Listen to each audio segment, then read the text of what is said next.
Lucas capítulo 19, estaremos leyendo los 10 primeros versículos. Y dice la palabra así: habiendo entrado Jesús en Jericó, iba pasando por la ciudad. Y sucedió que un varón llamado Zaqueo, que era jefe de los publicanos y rico, procuraba ver quién era Jesús, pero no podía a causa de la multitud, pues era pequeño de estatura.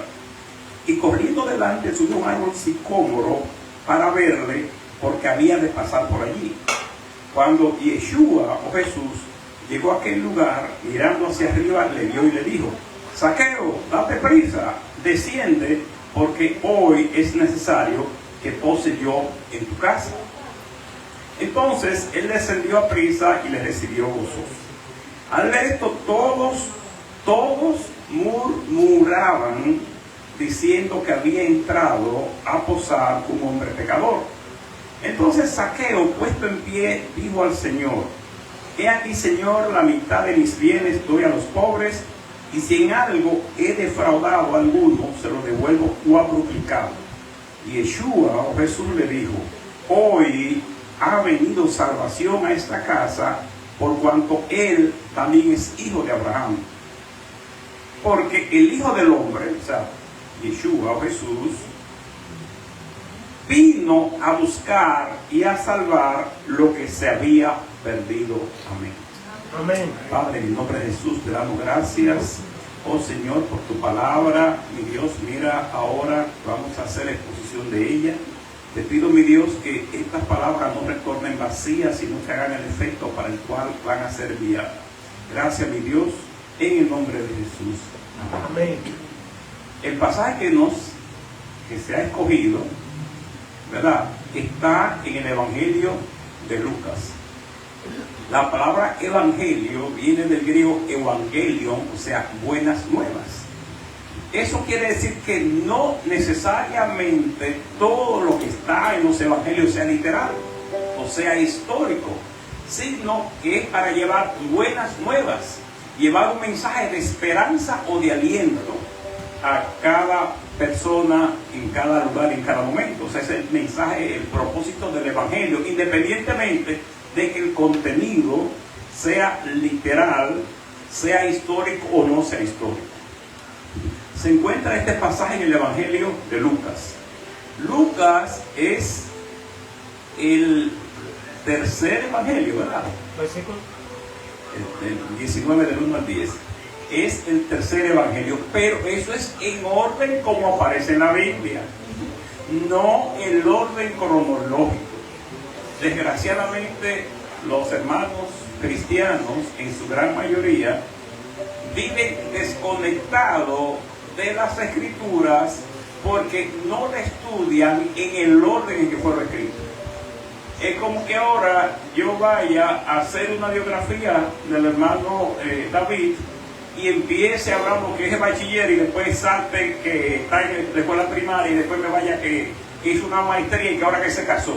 Y hago un sancocho con mango en cuanto al orden, que no de cuando nació, cuando estuvo en sus estudios primarios, secundarios, universitarios, etcétera, etcétera.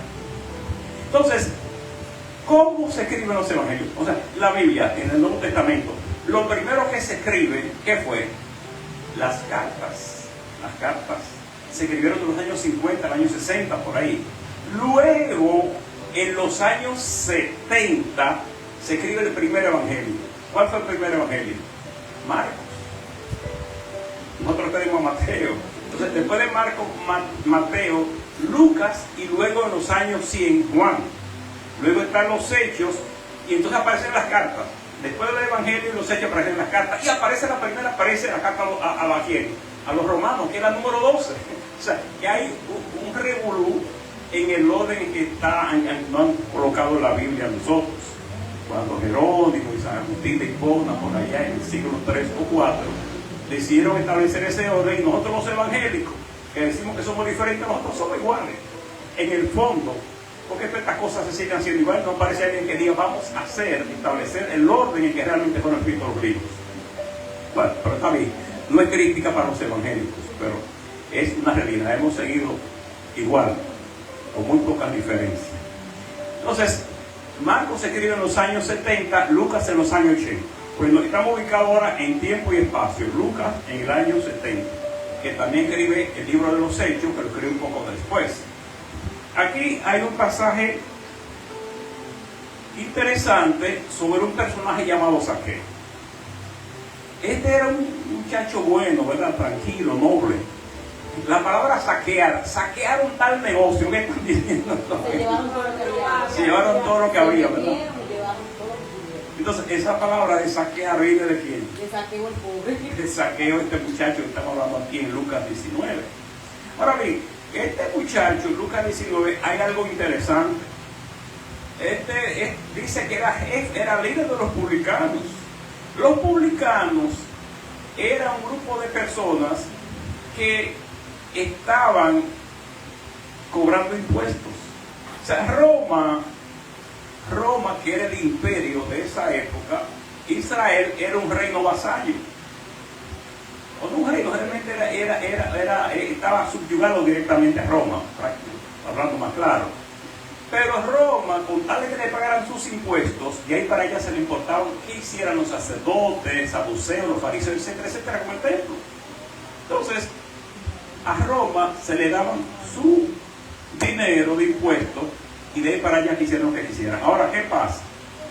Ahora no se hace así, lógicamente que no. Ahora estamos en unos países que son serios, ¿verdad? Los países latinos aquí son muy serios, pero en ese entonces, cuando iba un cobrador de impuestos que era nombrado por Roma, aunque eran judíos, es como que ahora un imperio extranjero nombre aquí a nagüeros para que los nagüeros cobren aquí impuestos, pero sirviendo a quién, al imperio. Entonces, si venían, bueno, mira, pero hermana Sara, pues usted tiene aquí 2 aires acondicionados, tiene 10 bombillas, tiene 10 abanicos, no tengo que pagar 5 pesos de impuestos, 100 pesos de impuestos, usted tiene que pagar 1,000 por lo menos, 2,000 por lo menos. Sara, no, pero espérate, no, tiene que pagar 1,000. Y le cobraban 1,000 pesos, pero ¿cuánto mandaba el cobrador para Roma? 100 pesos. Y los otros 90 se quedaban. Si hay alguna coincidencia con nuestro gobierno de esta época, es simple coincidencia, porque yo sé que somos serios, ¿verdad? Pues eso ocurría en esos tiempos. Entonces, ¿qué pasaba? Que los judíos lo veían como unos traicioneros y unos explotadores, porque se ponían de acuerdo con el imperio, le mandaban a ellos su dinerito, pero se quedaban con una gran cantidad. Por lo tanto, Zaqueo es una de esas personas. Ustedes ven en un momento que hay un pasaje que habla habían 7 tipos de fariseos, pero había unos fariseos llamados apuestas, que esos eran los orgullosos, los que decían: yo diezmo hasta de la menta y del comino, yo oro tantas veces al día, yo ayuno tantas veces a la semana. Y todo eso es bueno desde el punto de vista espiritual. Ahora, ¿dónde estaba el problema de esos fariseos? En su altivez. Porque yo sé mucho, yo oro mucho, yo bajo el fuego del cielo. Eso es altivez. Entonces, ahí dice: yo no soy como estos publicanos que hacen, o sea, están hablando con menosprecio. Los publicanos realmente eran malos, eran explotadores.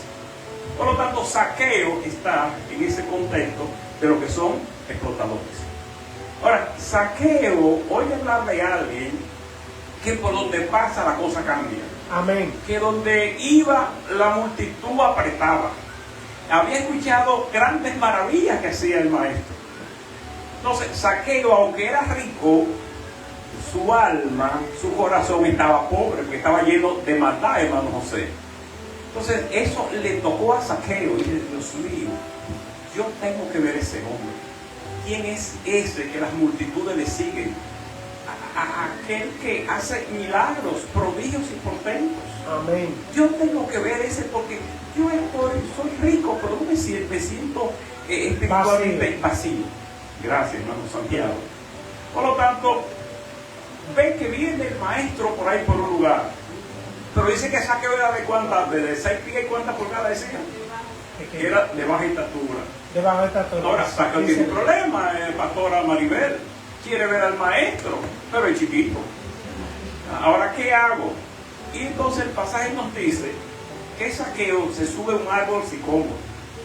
Pero qué raro que la Biblia especifica el tipo de árbol en el que se sube Zaqueo. Ahora, ¿por qué Zaqueo se sube en un árbol y no él puede haber alquilado un animal, un caballo, o haberse subido en la azotea de las casas? Porque en esa época, en la cultura de la época, la azotea de una casa, o sea, todas las casas tenían, hermana Ramonita, por fuera como una escalera para subir a la azotea. Porque la azotea en esos lugares, que estamos hablando del norte de Israel, no tenían zapatas. Claro que los maestros constructores, los albañiles que aquí saben la dificultad que había en eso. Entonces los platos, como podían ser de concreto armado.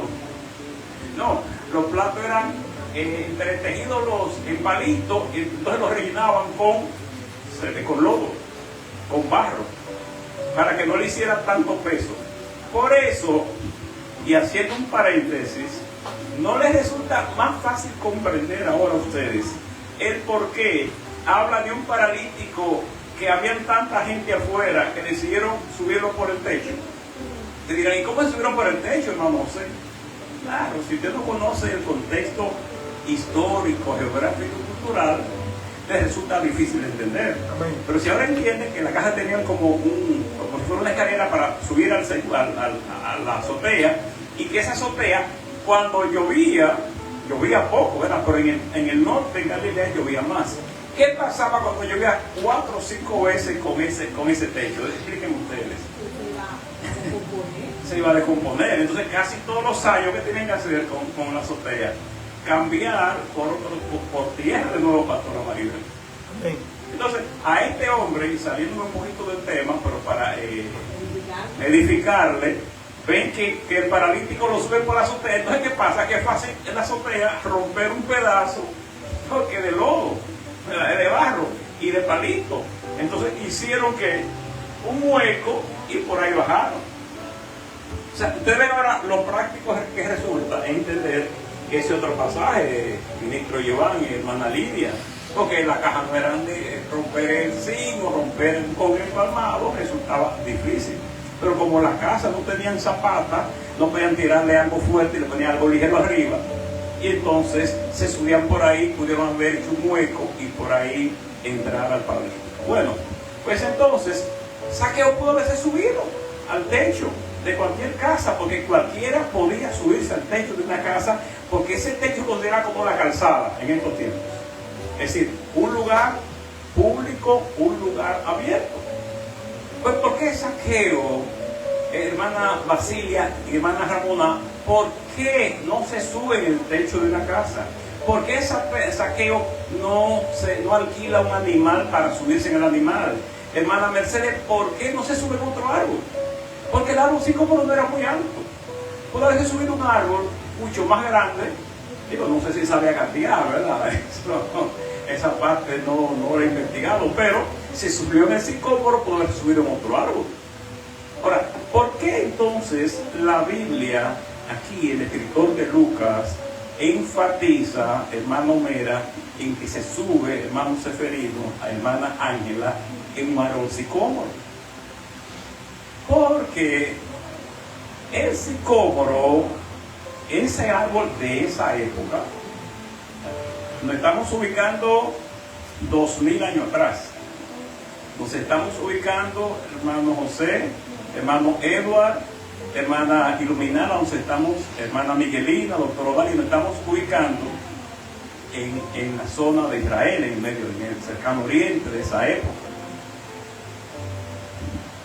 ¿Por qué el árbol sicómoro, hermano de aquí del tren, el árbol sicómoro era un árbol que daba, hermana Aquilina y hermana, un fruto llamado higo salvaje?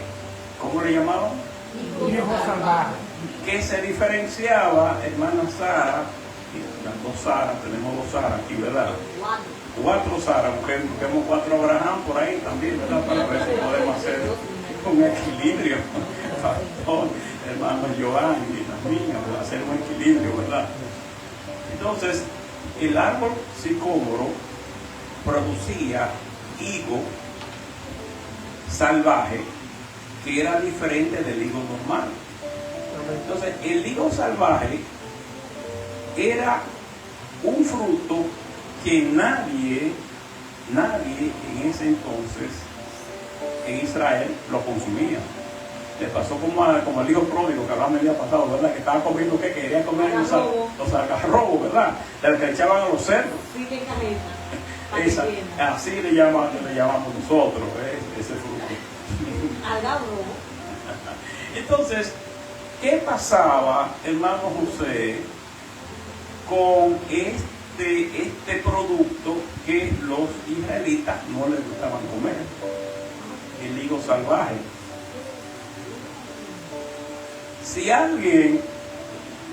Si Juan Pérez, el hermano Santiago y los otros David lo veían, iban por ahí y lo veían a Juan Pérez subido a un árbol sicómoro, todo el mundo, bueno, Juan Pérez te olla. Recuerdan que dijimos que olla es una expresión idiomática, como bastante Es mala, no tiene dinero, no tiene nada. Entonces, esa expresión idiomática que dije que en la Biblia hay miles de expresiones idiomáticas como esa, estuvimos hablando en mi intervención pasada por aquí, ¿verdad? Recuerdan cuando hablamos de que buscar de cubrir los pies, ¿verdad? Y muchos hebraísmos así. Pero Juan Pérez Tengoya está comiendo algarrobo en este caso. O sea, en este caso estamos hablando del árbol sicómoro, del higo salvaje. Mala. Y todo el mundo murmuraban porque generalmente ellos no comían de ese fruto. Entonces, ¿qué pasa con Zaqueo? Interpretando nosotros a Zaqueo. Zaqueo estaba vacío, estaba rico económicamente, pero pobre interiormente. Zaqueo oye hablar de Jesús y Zaqueo quiere agradar a Jesús y recibe un impacto en su corazón, recibe una transformación verdadera en ese momento. Dice, yo me voy a humillar a lo sumo, como hizo Jesús. Dice la palabra, ¿quién se humilló hasta lo sumo?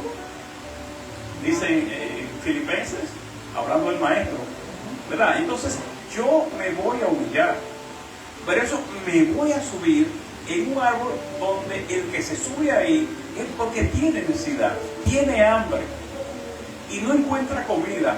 Y yo comida de la que nosotros comemos, los manjares, el caviar, yo lo como, pero yo necesito otro tipo de alimento que llene mi espíritu, que yo tenga paz interior. Yo necesito un shalom, que es la mayor bendición que todo ser humano puede tener de acuerdo a la mentalidad hebrea. La mentalidad hebrea, ¿cuántas bendiciones hay? 3. La bendición material, luego la bendición espiritual, y la mejor bendición, ¿cuál es? El shalom, o sea, la paz, esa paz que sobrepasa ¿qué? Todo entendimiento humano. Eso es que él no tenía ese shalom, no tenía esa paz.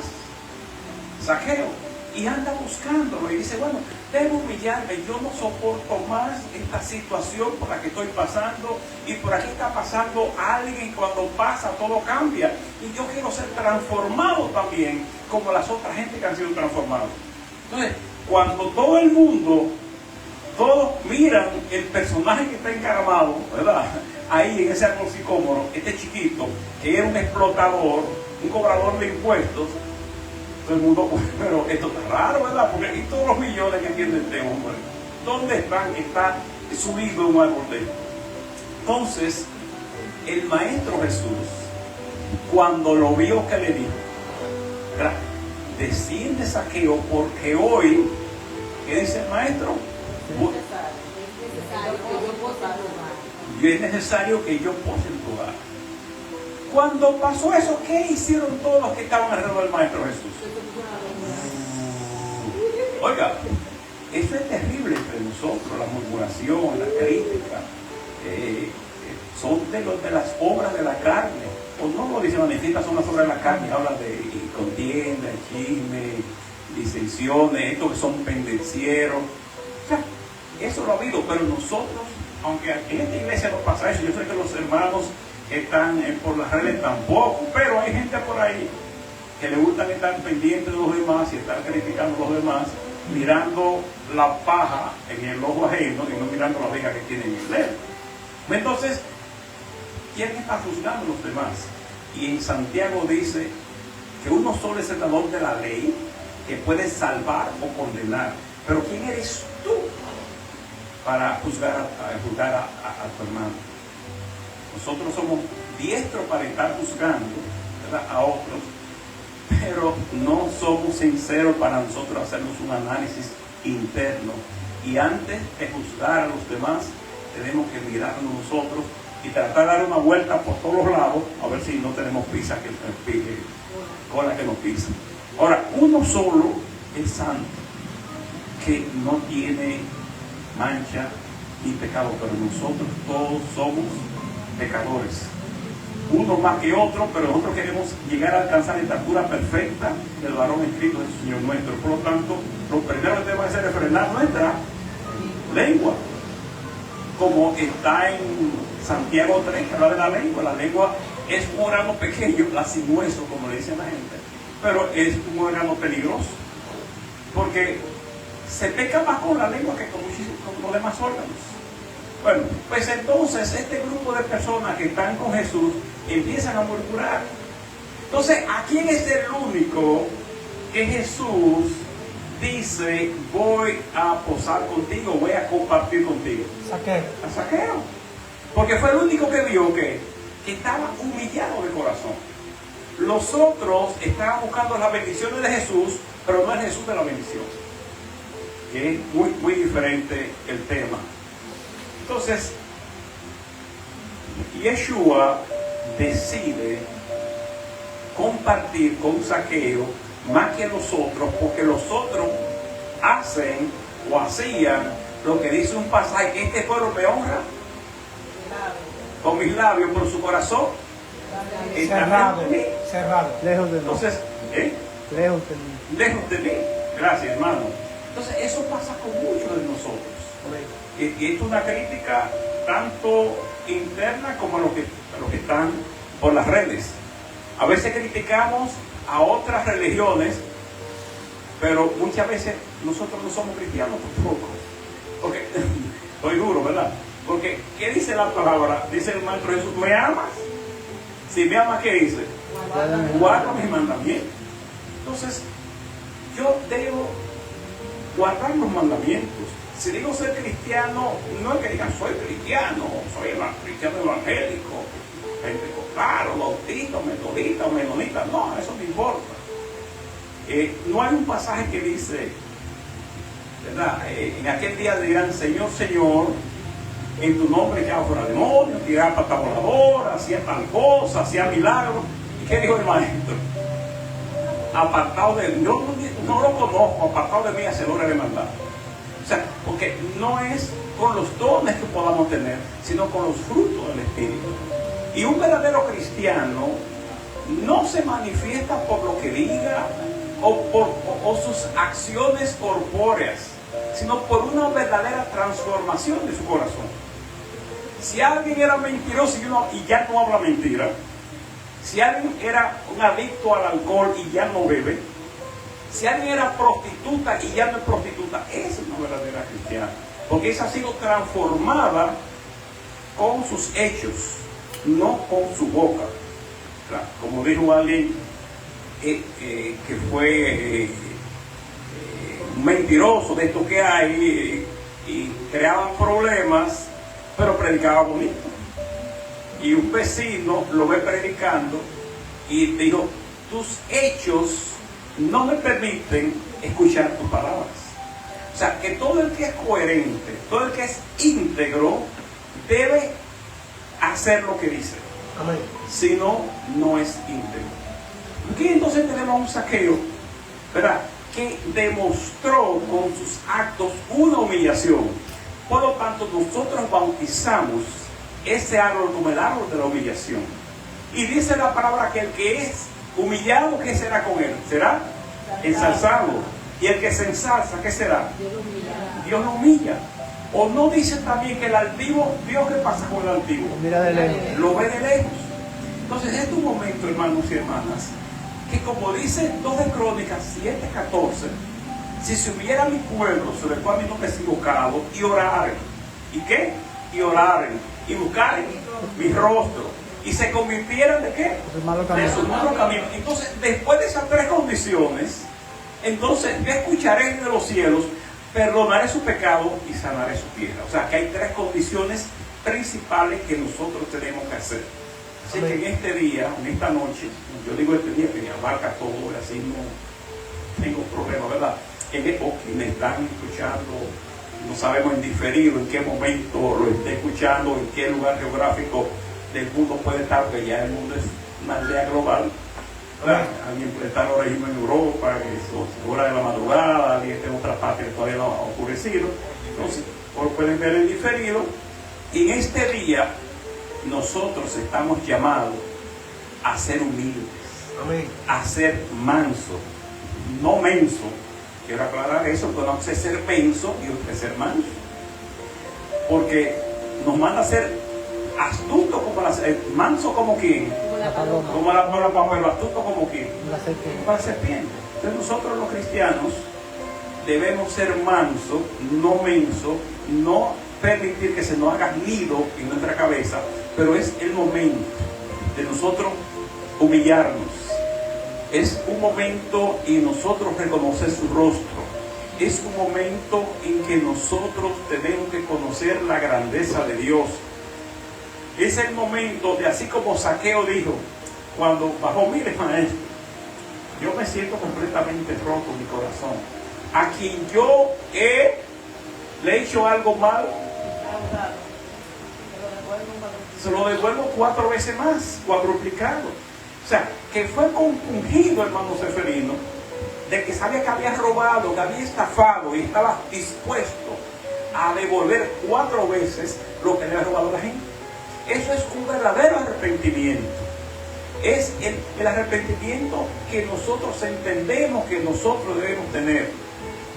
Pensar a quién nosotros hemos fallado, a quién hemos estafado, a quién hemos calumniado, para nosotros pedirle perdón y estar dispuestos no solamente a pedirle perdón con la boca, sino demostrarle con nuestros actos que hemos cambiado, que estamos decididos completamente a ser una nueva persona. Porque si alguno está en Cristo, nueva criatura es. Las cosas viejas han pasado y aquí no son hechas nuevas. Lo que están bien. O sea, si la palabra es si alguno está en Cristo. O sea, eso quiere decir que muchos no estamos en Cristo. Por lo tanto, no somos nueva criatura. El Señor quiere que seamos nuevas criaturas, pero criaturas acorde al corazón de Dios. Así que vemos cómo Zaqueo cambió completamente, cómo su corazón, cómo fue perdonado por el maestro y cómo fue el único a que el maestro, el gran rabí de Galilea, el manso rabí de Galilea y Salvador nuestro, como él lo llamó y lo invitó. Yo no sé si tú quieres que Dios que te invite a cenar con él, a almorzar con él. Yo quiero cenar siempre con el Señor. Así que Él está a la puerta y llama. Es decisión tuya, decisión mía, porque Dios nos creó con libre albedrío. Dios no creó robots. Dios creó seres humanos con la libre capacidad de elegir entre el bien y el mal. Así que dice Él, estoy aquí a la puerta y llamo. Si tú escuchas mi voz y abre tu puerta, si tú abres tu corazón, yo entraré y cenaré contigo. Pero eso es si tú lo dejas, si yo lo dejo. Decimos que somos cristianos. Ahora, nosotros queremos ahora abrir nuestros corazones para permitir que el Espíritu de Dios, o el Espíritu del Santo, o el Espíritu de Santidad, o el Espíritu Santo, como queramos llamarle, hay 4 formas de decirle, que tú permitas que ese Espíritu de Dios entre a tu corazón y haga las transformaciones que deba hacer en tu vida, de tal manera que tú seas una nueva criatura real a partir de estos momentos. Amén. Así que nosotros queremos orar en estos momentos antes de entregarle a la pastora Elizabeth en esa dirección de de acción de gracias, de humillación, de reconocimiento de nuestros pecados, reconocimiento de nuestros errores, como hizo Zaqueo, que se sube en el árbol de la humillación, en el árbol sicómoro, el árbol que producía un higo salvaje que nadie lo quería comer, pero para demostrar que había sido cambiado y quería el perdón del Rey de Reyes y Señor de Señores, nuestro gran ilustre Maestro Yeshua ben Nazaret. Padre, en el nombre de Jesús te damos gracias por esta congregación que hemos estado esta noche en este lugar. Padre, tu palabra dice: si se uniera mi pueblo sobre caminos desinvocados y oraren y buscaren mi rostro y se convirtieran de sus malos caminos, entonces yo escucaré desde los cielos y perdonaré sus pecados y sanaré su tierra. Padre, nosotros ahora nos humillamos ante tu presencia. Oh Señor, así como tu pueblo pedía perdón por los pecados de tu pueblo, así como lo hizo Nehemías, como lo hizo Daniel y como lo hicieron muchos grandes hombres de la Biblia, pidieron perdón por su pueblo. Nosotros ahora, Señor, pedimos perdón por nuestra persona, pedimos perdón por nuestra pareja, pedimos perdón por nuestro hogar, pedimos perdón por nuestra familia, pedimos perdón por nuestro pueblo, pedimos perdón por nuestro país, Señor, de tal manera que una vez seamos transformados, tú nos bendiga, tú nos sanes. Oh Señor, queremos sanidad. Tu palabra dice en 3 Juan versículo 2: amado, quiero que sea prosperado en todas las cosas y que tenga salud así como prospera tu alma. Que nuestra alma siga siendo prosperada, de tal manera que podamos decirle: si tal justo que le irás bien, porque comerás del fruto de tus manos. Que nosotros podamos cumplir con tu palabra, Señor, como de Deuteronomio 28 del 1 al 14, Señor, donde se aconteciera que se escuchara la voz de Dios y pusiera por obra todos estos mandamientos, entonces todas estas bendiciones vendrán sobre ti. Bendita tu entrada, bendito tu salir, bendita tu alteza de amasar. Por un lado vendrán contra ti y por 7 lados tendrán que salir huyendo de ti. Abrirte el buen tesoro en cielo para que tú tengas siempre bendiciones, para que tú siempre estés arriba, nunca abajo, sea cabeza, no cola, preste a muchas naciones y no tome prestado. Oh Señor, nosotros ahora damos el primer paso, que es el de la humillación, Señor. Luego el paso de la obediencia. De tal manera, Señor, que así como Zaqueo se humilló hasta lo sumo, como Jesús que se humilló hasta lo sumo, y le fue dado un nombre que está sobre todo nombre, donde toda rodilla tiene que doblarse y reconocer que es el Señor. Que nosotros, Señor, sigamos el ejemplo de Zaqueo y el ejemplo del gran maestro, el gran rabí de Galilea, Yeshua ben Nazaret, para que nosotros vamos a ir creciendo, oh Señor, día tras día, y un día poder estar ante tu trono y poder decir: santo, santo, santo, oh gloria a Dios, bendito sea, santo, santo es el Señor, que vive y reina para siempre.